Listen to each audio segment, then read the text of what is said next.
ਸਤਿ ਸ਼੍ਰੀ ਅਕਾਲ। ਨਿਊਜ਼ 18 ਪੰਜਾਬ ਹਰਿਆਣਾ ਹਿਮਾਚਲ ਦੇਖ ਰਹੇ ਸਾਰੇ ਦਰਸ਼ਕਾਂ ਦਾ ਸਵਾਗਤ ਹੈ। ਮੈਂ ਹਾਂ ਵਿਜੇਪਾਲ ਸਿੰਘ ਬਰਾੜ।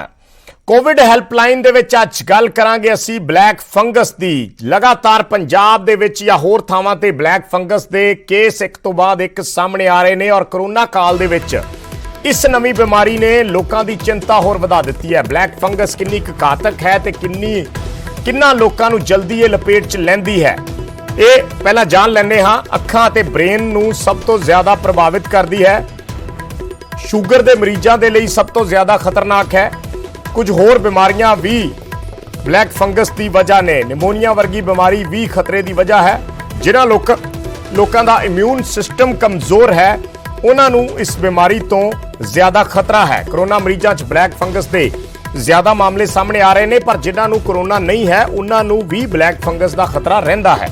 ਕਮਜ਼ੋਰ ਇਮਿਊਨਿਟੀ ਵਾਲਿਆਂ ਨੂੰ ਜ਼ਿਆਦਾ ਚੌਕਸ ਰਹਿਣ ਦੀ ਜ਼ਰੂਰਤ ਹੈ। ਅਸੀਂ ਲਗਾਤਾਰ ਕੋਵਿਡ ਹੈਲਪਲਾਈਨ ਦੇ ਵਿੱਚ ਆਪਣੇ ਇਸ ਖਾਸ ਪ੍ਰੋਗਰਾਮ ਦੇ ਵਿੱਚ ਮਾਹਿਰ ਡਾਕਟਰਾਂ ਨੂੰ ਜੋੜਦੇ ਹਾਂ ਨਾਲ, ਔਰ ਲੋਕਾਂ ਦੇ ਵੀ ਜੋ ਖਦਸ਼ੇ ਨੇ, ਜੋ ਸ਼ੰਕੇ ਨੇ, ਉਹਨਾਂ ਦੇ ਸਵਾਲਾਂ ਦੇ ਜਵਾਬ ਵੀ ਦੇਣ ਦੀ ਕੋਸ਼ਿਸ਼ ਕਰਦੇ ਹਾਂ।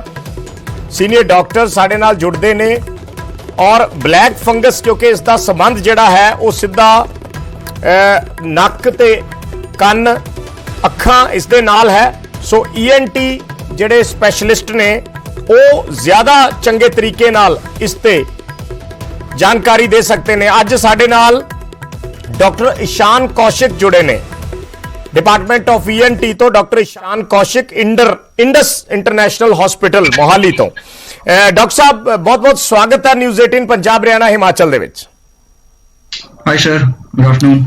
ਡਾਕਟਰ ਸਾਹਿਬ, ਜਿਸ ਤਰੀਕੇ ਨਾਲ ਅਸੀਂ ਜ਼ਿਕਰ ਕਰ ਰਹੇ ਹਾਂ ਇਸ ਵੇਲੇ, ਕਿਉਂਕਿ ਬਲੈਕ ਫੰਗਸ ਲੋਕ ਕਿਤੇ ਨਾ ਕਿਤੇ ਕਰੋਨਾ ਤੋਂ ਵੀ ਜ਼ਿਆਦਾ ਬਲੈਕ ਫੰਗਸ ਤੋਂ ਘਬਰਾਉਣ ਲੱਗੇ ਆ, ਬਲੈਕ ਫੰਗਸ ਤੋਂ ਡਰ ਲੱਗਣ ਲੱਗਿਆ। ਸੋ ਥੋੜਾ ਜਿਹਾ ਕੋਸ਼ਿਸ਼ ਸਾਡੀ ਇਸ ਪ੍ਰੋਗਰਾਮ ਦੇ ਜ਼ਰੀਏ ਰਹਿੰਦੀ ਹੈ ਕਿ ਅਸੀਂ ਇੱਕ ਪੋਜ਼ਿਟਿਵ ਮੈਸੇਜ ਔਰ ਲੋਕਾਂ ਤੱਕ ਇਹ ਜਾਣਕਾਰੀ ਜਿੰਨੀ ਵੱਧ ਤੋਂ ਵੱਧ ਮੈਕਸਿਮਮ ਪਹੁੰਚਾ ਸਕੀਏ, ਕਿਉਂਕਿ ਕਈ ਵਾਰ ਸਾਡੀ ਨੈਤਿਕ ਜ਼ਿੰਮੇਵਾਰੀ ਹੁੰਦੀ ਹੈ ਖਬਰਾਂ ਦਿਖਾਉਣ ਦੀ ਕਿ ਕੋਈ ਕਮੀ ਪੇਸ਼ੀ ਹੈ ਜਾਂ ਕਿਸ ਤਰੀਕੇ ਦੇ ਕੇਸ ਸਾਹਮਣੇ ਆ ਰਹੇ ਨੇ, ਅਸੀਂ ਉਹ ਦਿਖਾਉਣ ਦੀ ਕੋਸ਼ਿਸ਼ ਕਰਦੇ ਹਾਂ। ਪਰ ਕਈ ਵਾਰੀ ਉਹ ਚੀਜ਼ਾਂ ਲੋਕਾਂ ਦੇ ਵਿੱਚ ਪੈਨਿਕ ਫੈਲਾ ਦਿੰਦੀਆਂ। ਸੋ ਸਾਡਾ ਇਰਾਦਾ ਕਿਸੇ ਤਰੀਕੇ ਨਾਲ ਕੋਈ ਪੈਨਿਕ ਫੈਲਾਉਣ ਦਾ ਨਹੀਂ, ਵੱਧ ਤੋਂ ਵੱਧ ਜਾਣਕਾਰੀ ਸਪਰੈਡ ਕਰਨ ਦਾ। ਇਸੇ ਕਰਕੇ ਅਸੀਂ ਤੁਹਾਨੂੰ ਜੋੜ ਰਹੇ ਹਾਂ ਨਾਲ ਕਿ ਜਾਣਕਾਰੀ ਜਿੰਨੀ ਵੱਧ ਤੋਂ ਵੱਧ ਪਹੁੰਚ ਸਕੇ, ਅਵੇਅਰਨੈਸ ਜਿੰਨੀ ਵੱਧ ਤੋਂ ਵੱਧ ਹੋ ਸਕੇ, ਲੋਕ ਧਿਆਨ ਰੱਖ ਸਕਣ ਔਰ ਇਸ ਬਿਮਾਰੀ ਤੋਂ ਬਚਿਆ ਜਾ ਸਕੇ। ਸੋ ਸ਼ੁਰੂਆਤ ਸਰ ਕਿ ਕਿਸ ਤਰੀਕੇ ਨਾਲ ਅਸੀਂ ਇਸ ਤੋਂ ਬਚਾਅ ਕਰ ਸਕਦੇ ਹਾਂ, ਔਰ ਸਭ ਤੋਂ ਪਹਿਲਾਂ ਕਿ ਇਸ ਦੇ ਸਿੰਪਟਮਸ ਲੋਕ ਕਿਵੇਂ ਸਮਝਣ। ਇੱਕ ਵਿਅਕਤੀ ਜੋ ਕਰੋਨਾ ਤੋਂ ਠੀਕ ਹੋ ਕੇ ਆਪਣੇ ਘਰ ਪਰਤਿਆ है, ਕਿਹੜੇ एहतियात उसਨੂੰ रखने चाहिए है और किवें पता चलेगा जे वो ब्लैक फंगस दी चपेट च भी आ गए। राइट, सो जिसको हम लोग ब्लैक फंगस कहते हैं, ये बेसिकली एक म्यूकर नाम से एक फंगस होता है जो कि नॉर्मली भी हमारे एनवायरनमेंट के अंदर होता है। लेट्स से आसपास की जमीन में, मिट्टी में भी इसके फंगल स्पोर्स हमें नॉर्मली देखने को मिलते हैं जी। किसी भी नॉर्मल इंसान जिसकी इम्यूनिटी ठीक है, उसका इम्यून सिस्टम इससे फाइट करके, इससे लड़के इस इंफेक्शन को शरीर से दूर रखता है।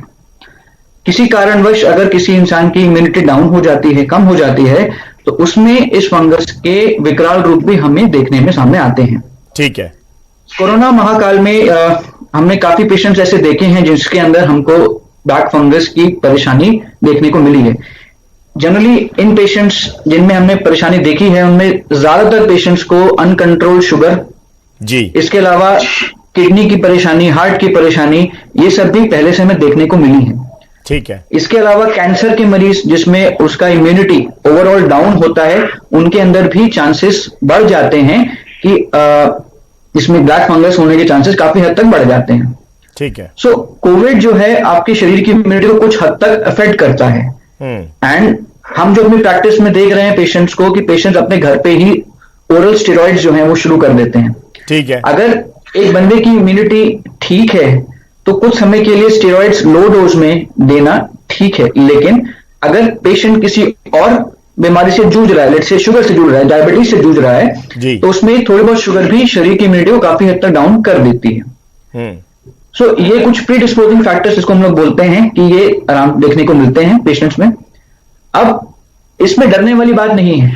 लेट्स से अगर हम अपनी शुगर कंट्रोल रख सकते हैं थ्रू आउट कोविड, एंड जो दवाइयां हमें एक डॉक्टर से प्रिस्क्राइब करें हम उसको ही फॉलो करते हैं, तो काफी हद तक हम इसका बचाव भी कर सकते हैं। ठीक है। ठीक है डॉक्टर साहब, आजकल हम जी ਕੁਝ ਕਾਲਰ ਸਾਡੇ ਨਾਲ ਜੁੜ ਰਹੇ ਨੇ ਵਿੱਚ ਆਪਾਂ ਇਸ ਗੱਲਬਾਤ ਨੂੰ ਜਾਰੀ ਰੱਖਾਂਗੇ ਕੁਝ ਕਾਲਸ ਲੈ ਲੈਣੇ ਆ ਸਵਾਲ ਤੁਹਾਨੂੰ ਸੁਣੇਗਾ ਅਗਰ ਨਹੀਂ ਪਤਾ ਲੱਗਿਆ ਜਾਂ ਕੁਝ ਟੈਕਨੀਕਲ ਦਿੱਕਤ ਹੋਈ ਤਾਂ ਮੈਂ ਰਿਪੀਟ ਕਰ ਦੂੰਗਾ ਦਲਜੀਤ ਸਿੰਘ ਸਾਡੇ ਨਾਲ ਜੁੜੇ ਨੇ ਪਟਿਆਲਾ ਤੋਂ ਜੀ ਦਲਜੀਤ ਜੀ ਕੀ ਪੁੱਛਣਾ ਚਾਹ ਰਹੇ ਹੋ ਸਤਿ ਸ਼੍ਰੀ ਅਕਾਲ sir good afternoon doctor good afternoon जी।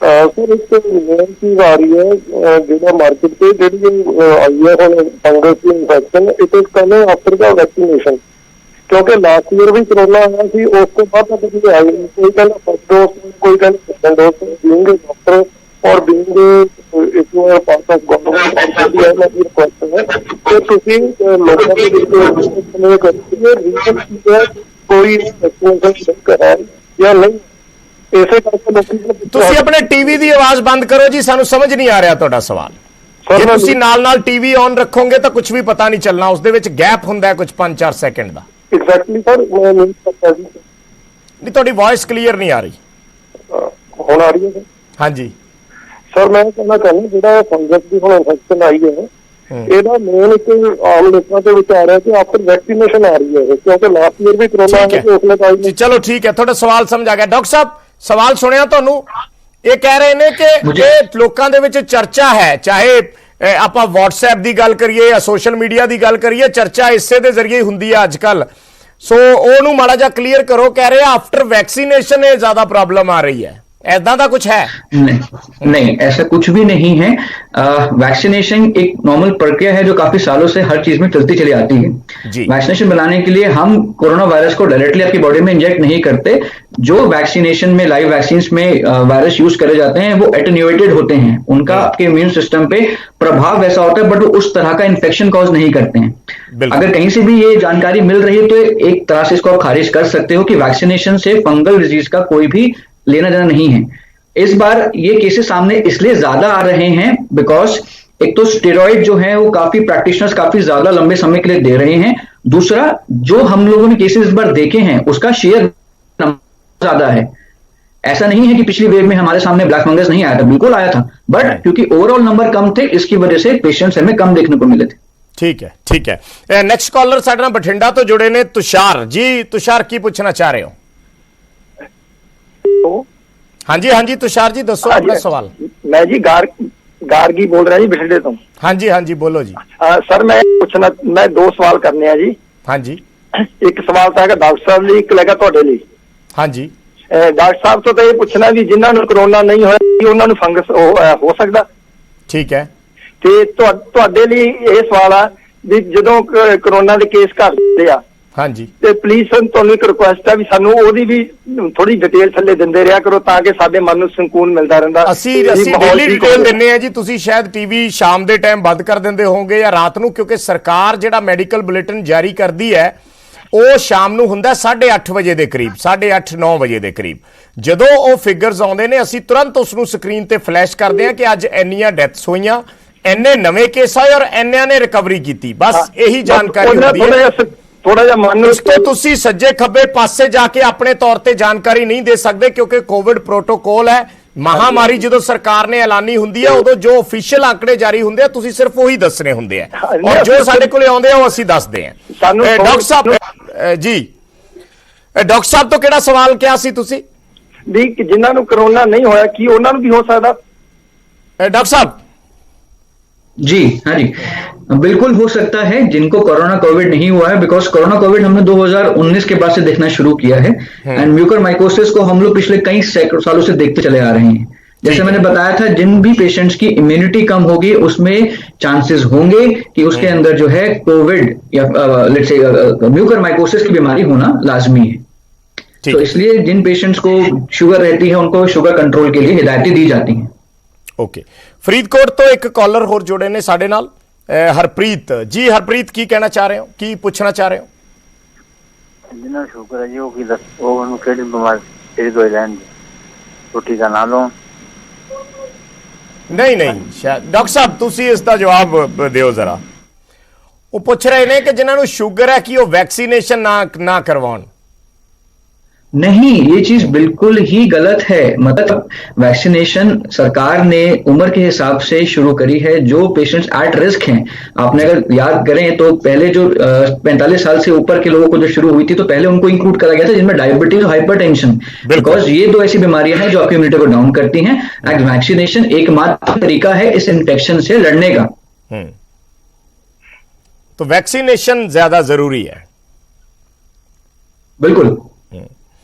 अच्छा डॉक्टर साहब, अगर कोई व्यक्ति जिवें इसके सिम्पटम्स ने जे ਹੁਣ ਆਪਾਂ ਕਹੀਏ ਕਿ ਉਹਨਾਂ ਨੂੰ ਕਿਸੇ ਨੂੰ ਕੋਈ ਦਿੱਕਤ ਹੋਈ ਹੈ, ਪਤਾ ਕਿਵੇਂ ਚੱਲਦਾ ਹੈ? इसके शुरुआती सिम्पटम की ने, लक्षण की ने? शुरुआती सिम्टम्स में जनरली पेशेंट बताते हैं कि उनकी नाक से कुछ ऑल्टर्ड कलर, रेड या ब्लैक कलर का कुछ रेशा कई बार गिरता है। ठीक है। दूसरा, वो कंप्लेन करते हैं कि उनके आंख के आसपास जो है उनको देखने में परेशानी शुरू होती है, आंख के आसपास सोजिश हो जाती है, जिसकी वजह से कई बार आंख पूरी बंद भी हो जाती है। ठीक है। आंखों की मूवमेंट जो है वो भी रिस्ट्रिक्ट होती है, बिकॉज ये फंगस जो आसपास की नसें है उसको अफेक्ट करता है, जिसकी वजह से आंखों की मूवमेंट। इसके अलावा कुछ पेशेंट्स में बताते हैं कि जैसे आपका जो चीक है, गाल है, इसके ऊपर सुनपन होना, ये भी इसका एकमात्र लक्षण देखने को मिलता है। प्लस जिन पेशेंट्स में generally underlying disease, sugar uncontrol चल रही है बहुत लंबे समय से, तो कई बार वो और ज्यादा एडवांस डिजीज में प्रोग्रेस करते हैं, जिनमें कई बार ऑल्टर्ड सेंसोरियम, सीजर, ये सब भी बीमारी का हिस्सा बनके हमको प्रेजेंट हो सकते हैं। बट नाक से कोई भी रेशा आना या फिर नाक का बंद होना, नाक से ब्लड आना, आंखों के आसपास सोजिश होना, ये इसके मेन सिम्टम्स हैं जो आप देखते हैं। ठीक है, ठीक है। एक होर कॉलर साडे नाल जुड़े ने, निर्मल सिंह मोगा तो। हाँ जी निर्मल जी, की पूछना चाह रहे हो? हाँ जी, सत श्री अकाल साहब। हाँ जी, सत श्री अकाल जी, की पूछना चाह रहे हो? डॉक्टर साहब, ये बीमारी कितनी पुरानी है? बिना सर, ये बीमारी तो सैकड़ों सालों से है, जब से इंसान बना है तब से बीमारी है, और इसको ठीक करने के तरीके भी काफी हद तक चेंज होते चले आ रहे हैं। पहले अलग दवाई देते थे, अब दवाइयां भी इसके साथ साथ इवॉल्व कर गई हैं। जो पहले सर्जरी करते थे वो भी धीरे धीरे सर्जरी इवॉल्व कर गई है। ये भी पूछना चाह रहे हैं डॉक्टर साहब कि बिना शुगर वाले व्यक्ति को भी इस बीमारी का खतरा है? बिना शुगर के अलावा जैसे किडनी के पेशेंट्स होते हैं, कैंसर के पेशेंट्स होते हैं, जिनमें इम्यूनिटी काफी हद तक कम होती है, उनमें भी बीमारी देखने को मिलती है वाली। कोई भी बीमारी जो हमारे इम्यून सिस्टम को नाकाम कर सकती है, उसमें फंगल इन्फेक्शंस कॉमन है। ठीक है, ना सिर्फ म्यूकरमाइकोसिस बट बाकी फंगल इन्फेक्शंस भी। ठीक है। चंडीगढ़ तो साडे नाल तरसेम जुड़े ने। हाँ जी तरसेम जी, की पूछना चाह रहे हो? हाँ ਬਰਾੜ ਸਾਹਿਬ ਸਤਿ ਸ਼੍ਰੀ ਅਕਾਲ ਜੀ। ਸਤਿ ਸ਼੍ਰੀ ਅਕਾਲ ਜੀ। ਸਤਿ ਸ਼੍ਰੀ ਅਕਾਲ ਜੀ। ਸਰ ਤੁਸੀਂ ਅੱਜ ਮਤਲਬ ਬਹੁਤ ਵਧੀਆ ਟੌਪਿਕ ਤੇ ਜਿਹੜਾ ਹੈ ਮਤਲਬ ਮੌਕੇ ਦੇ ਹਿਸਾਬ ਦੇ ਨਾਲ ਤੁਸੀਂ ਇਹ ਕਰਿਆ ਸਾਰਾ।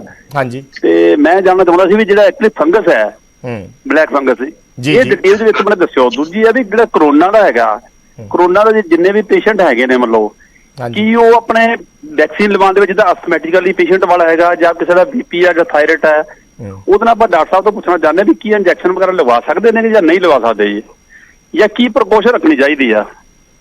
डॉक्टर साहब, मुझे सेकंड क्वेश्चन समझ में आया इनका वैक्सीन वाला। वैक्सीन सर आप बिल्कुल लगवा सकते हैं, वैक्सीन में कोई भी आपके लिए कॉन्ट्रा इंडिकेशन नहीं है।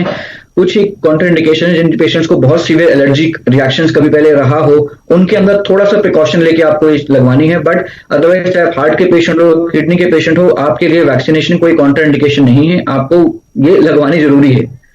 पहला सवाल इनका आवाज क्लियर नहीं आई थी, मुझे समझ नहीं। एक और कॉलर जुड़े ने सर लुधियाना तो रजिंदर, उन्होंने सवाल सुन लेने। हाँ जी, की पूछना चाह रहे हो रजिंदर जी? सत श्री अकाल जी। सत श्री अकाल जी।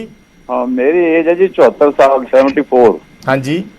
ते मैं लवाना चाहना घर। हेलो। हाँ जी, हाँ जी। सत श्री अकाल जी। हाँ जी, हाँ जी, दसो जी। मेरी उम्र है 74 साल दी, 74।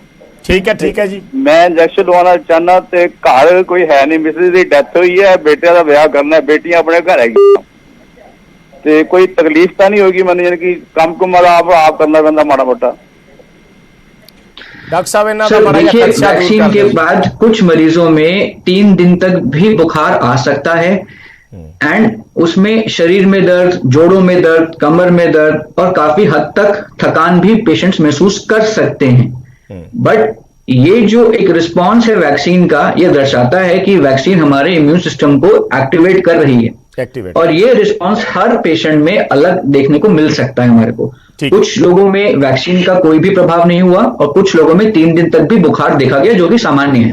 ਅੱਛਾ ਡਾਕਟਰ ਸਾਹਿਬ, ਇੱਕ ਮੈਂ ਆਖਰੀ ਸਵਾਲ ਤੁਹਾਡੇ ਤੋਂ ਪੁੱਛਣਾ ਜਾਂਦੇ ਜਾਂਦੇ, ਆਮ ਤੌਰ ਤੇ ਜਦੋਂ ਕਹਿੰਦੇ ਆ ਕਿ ਸ਼ੁਰੂਆਤ ਪਤਾ ਨਹੀਂ ਚੱਲਦਾ ਬਲੈਕ ਫੰਗਸ, ਅਸੀਂ ਜੋ ਸੁਣਦੇ ਆ ਕਿਉਂਕਿ ਅਸੀਂ ਤੇ ਟੈਕਨੀਕਲ ਮਾਹਰ ਨਹੀਂ ਹੈ, ਬਸ ਸਾਨੂੰ ਜੋ ਖਬਰਾਂ ਪਹੁੰਚਦੀਆਂ ਨੇ ਜਾਂ ਜੋ ਪਤਾ ਚੱਲਦਾ ਹੈ ਕਿ ਬਲੈਕ ਫੰਗਸ ਕਿਸੇ ਦੇ ਦਿਮਾਗ ਤੱਕ ਪਹੁੰਚ ਗਈ, ਕਿਸੇ ਦੀ ਅੱਖਾਂ ਖਰਾਬ ਕਰਤੀਆਂ, ਅੱਖਾਂ ਕੱਢਣੀਆਂ ਪਈਆਂ, ਇਸ ਤਰੀਕੇ ਦੇ ਕੇਸਿਸ ਵੀ ਸਾਹਮਣੇ ਆਏ ਨੇ। ਸੋ ਮੈਂ ਇਹ ਜਾਨਣਾ ਚਾਹਣਾ ਕਿ ਜੇ ਤੁਹਾਨੂੰ ਸ਼ੁਰੂਆਤ ਦੇ ਵਿੱਚ ਜਿਵੇਂ ਤੁਸੀਂ ਕਹਿੰਦੇ ਹੋ ਕਿ ਨੱਕ ਦੇ ਵਿੱਚ ਕੁਝ ਕਾਲਾਪਨ ਆ ਜੇ, ਕਿੰਨੀ ਦੇਰ ਦੇ ਵਿੱਚ ਇਹ ਬਿਮਾਰੀ ਬੰਦੇ ਦੇ ਅੰਦਰ ਫੈਲਦੀ ਹੈ ਜਾਂ ਕਿੰਨੀ ਦੇਰ ਚ ਉਹਦੇ ਤੇ एक्ट ਕਰਨ ਦੀ ਜ਼ਰੂरत ਹੁੰਦੀ है फटाफट? देखिए, अगर तो डायग्नोसिस बन गया है कि पेशेंट को ब्लैक फंगस है तो उसका ट्रीटमेंट फौरन ही शुरू करना जरूरी है। इस इन्फेक्शन को दो जरियों से लड़ा जाता है। पहला जो एंटी फंगल मेडिसिन में एम्फोटेरिसिन दी जाती है, और दूसरा जो आप सर्जरी करके जितना पार्ट इन्वॉल्व हो गया उसको आप निकालते हो। समझने वाली बात यह है कि नाक और दिमाग के बीच की जो दूरी है वो बहुत कम है, और जिस हड्डी को नाक में पहले अफेक्ट करता है वो डायरेक्टली दिमाग से जुड़ी हुई होती है। तो कई बार जिन पेशेंट्स में से मैंने बताया कि इम्यूनिटी ज्यादा कम है, तो कई बार पेशेंट्स 2 या 3 दिन के अंदर ही काफी हद तक वर्सन कर जाते हैं। इसलिए इसका टाइम पे डायग्नोसिस, टाइम पे उपचार बहुत ज्यादा जरूरी है। तो अगर पहले सिम्टम्स अगर डेवलप करते हैं तो उसमें बिल्कुल भी देरी नहीं करनी चाहिए, एंड हम लोगों को किसी ENT स्पेशलिस्ट को जाकर एक बार एटलीस्ट दिखाना चाहिए, एग्जामिनेशन होना चाहिए। इनफैक्ट आजकल जो है हमारे पास म्यूकर के अलावा ऐसे पेशेंट्स भी काफी मिलते हैं जो घबराए हुए हैं इस चीज से। मतलब ओपीडी में डेली 3 से 4 मरीज ऐसे आते हैं जिनको लगता है कि उनको ब्लैक फंगस हो गई है, क्योंकि दहशत का माहौल भी बना हुआ है। बिल्कुल, तो मैं ये एक मैसेज देना चाहूंगा कि जिनकी इम्यूनिटी कम है उनको थोड़ा सतर्क रहने की जरूरत है, राइट? बट ऐसे घबराने वाली बात नहीं है। ठीक है डॉक्टर साहब, बहुत बहुत धन्यवाद तुसीं साडे नाल जुड़े। सब तो इंपॉर्टेंट गल कि घबराउण वाली गल नहीं है, जिन्हां दी इम्यूनिटी कमजोर भी है उन्हां नूं भी डट के रहण दी जरूरत है, तां ही इस बीमारी दे नाल लड़िया जा सकदा है। एक बहुत छोटा जिहा कमर्शियल ब्रेक, जल्द वापस आउंगे।